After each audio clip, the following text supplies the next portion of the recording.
All right, we're gonna go over how you download Nexus and install on Windows operating system. So you navigate to your favorite browser, and then you can search for Nessus Essential download. It used to be called Nessus Home, but now it's Nessus Essential. So if you search for Nessus Home, you're probably going to see Nessus Essential. It's the same thing. So you click on that, you put in your name, you register, you get your activation code sent to you in the email, and then you proceed to the download. All right, so the download, you look for the package that works with whatever operating system you're downloading or whatever version of the Windows you have.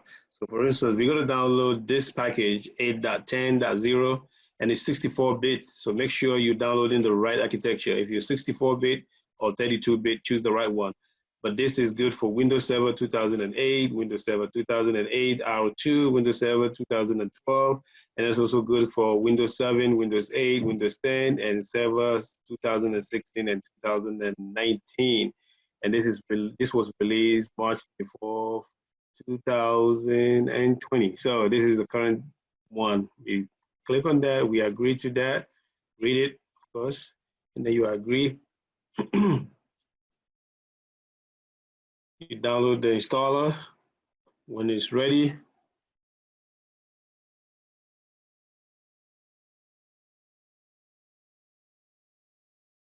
yeah, let me just pause the video. All right, so the installer downloading is done. So we're gonna click on the installer to install the Nessus Home Essential or Nessus Essential. Click on Next, you accept the terms. In the licensing agreement, you click Next, install. Yes.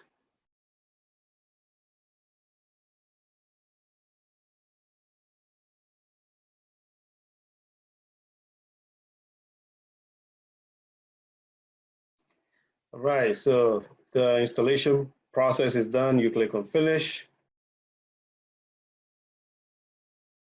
Now you click on Connect via SSL.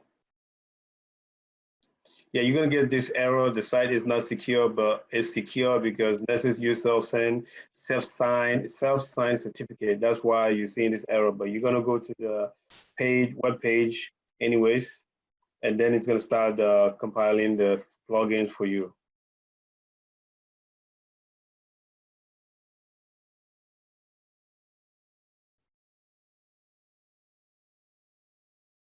All right, so now we're gonna select the Nessus Essential. And so all of this, I believe, will require some sort of a payment, but the Nessus Essential is free. So you select that. You can skip this process because we had already registered, so we know we're gonna have our code in our email.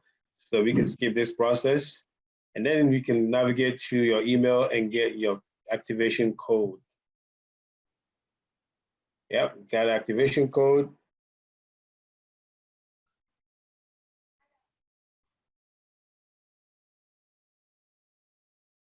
I'm gonna go ahead and put the activation code, and that's gonna be CE313427 D710.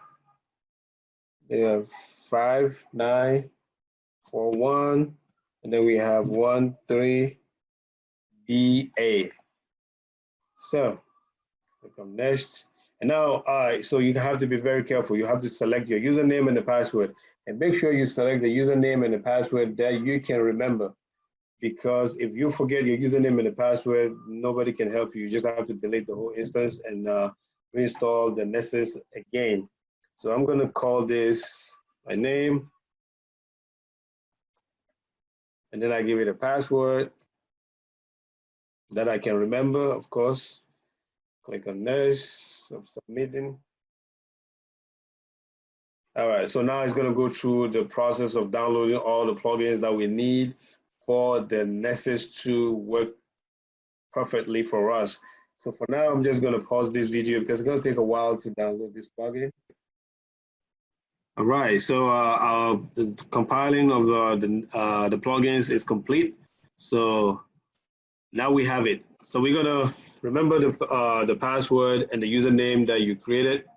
That is what you're gonna enter here. If you forget, like I said, if you forget it, there's no way you can retrieve it. You just have to delete the whole instance and then start all over again. All right, so this is it. Now we are in the brand new installation of our Nessus vulnerability scanner. So I'm just gonna close out of this, and then I'll show you if you wanna run it for the, maybe you come back again and then you wanna run it again.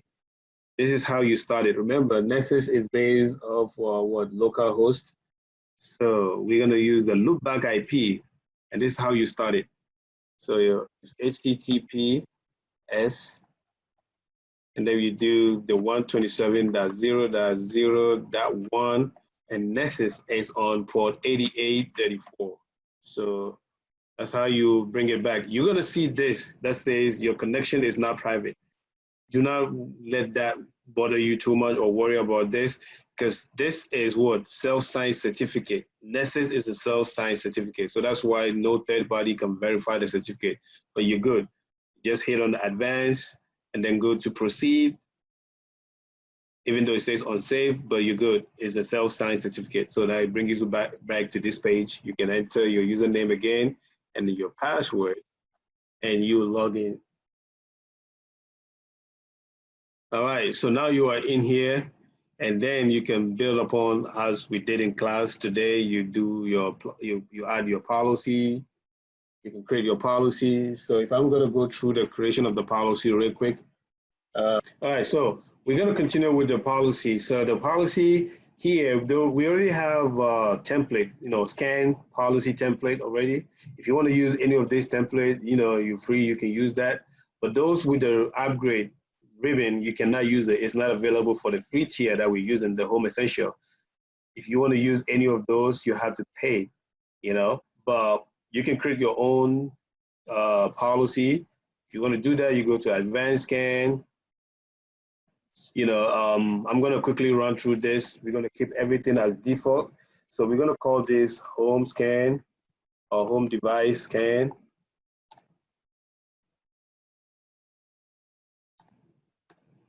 And then we can just give it a brief description, home gadgets. So everything else will be left. We're going to leave everything as default. We're not going to talk about it. Just leave it as default. Nothing is going to be changed here. So this is what the default is, what, 4790, right? But we can leave it as default. But if you want to run the whole port, like I said, it's 65,536. You can run the whole port range, but we're going to leave it as default. And then everything else stays the same. Go to assessment. You can leave override normal accuracy. You can leave those in here. Report. Yeah, override normal verbosity. We want to have as limited information as possible. We don't want to get a whole lot of information here. The advanced, always make sure this is checked. Enable safe checks, because if not, it's probably going to DDoS some devices of your network. So make sure this is checked.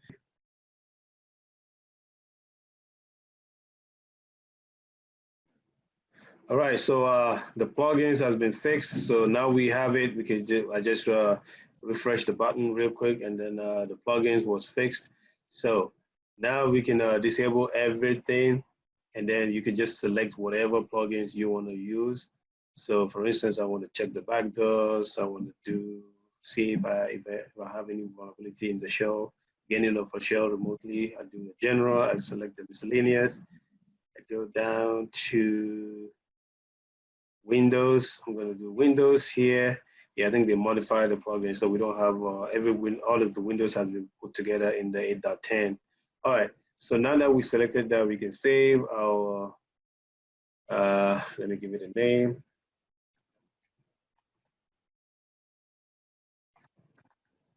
Home devices policy, home devices. Yeah, let me verify the plugin. So the plugins is there. So we save this. All right. So now the home devices has been set. The policy. Now we're gonna have to run our scan. We go to scans. We go to new scan. Because we want to use the policy that we created, our custom plugins, we're gonna go to user define, and then we select that policy that we just created. We select that. And then we're going to name our scan. Usually I just name my scan to match my policy, so I know which policy runs which scan. So there's devices. And then the IP address you want to scan. So when I looked at my, if I do CMD, I'm going to look up my IP address, see. So I do IP config.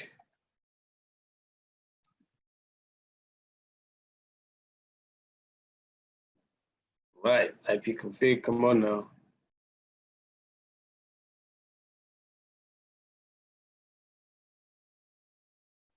All right, there we go.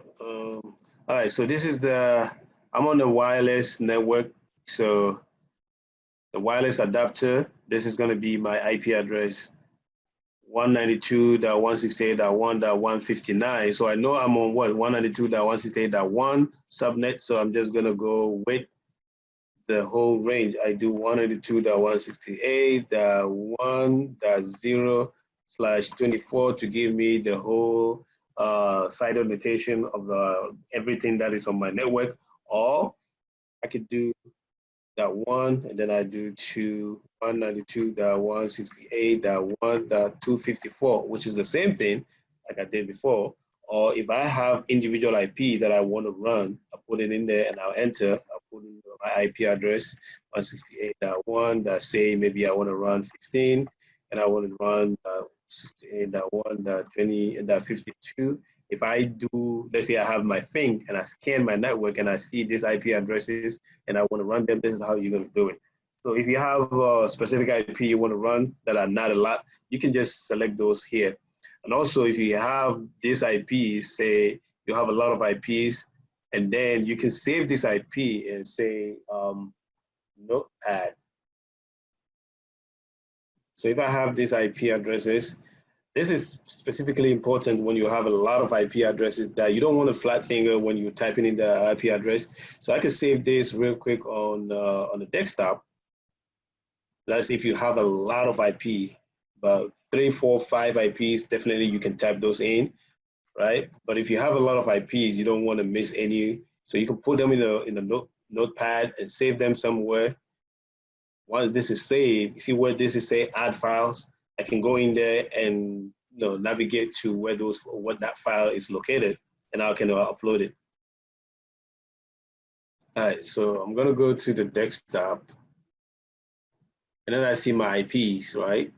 And then I select that, and this is gonna upload it. So I don't have to go through writing all these, that's if you have a lot of IPs. But mind you, this is what the free version, we only have 16 IPs that we can run. Anything above 16 IP, you cannot run it, right? So this is not gonna be helpful. But when you're doing this in an environment where you have a license to run a lot of IPs, you can save them in the notepad, and then you can upload them onto the file.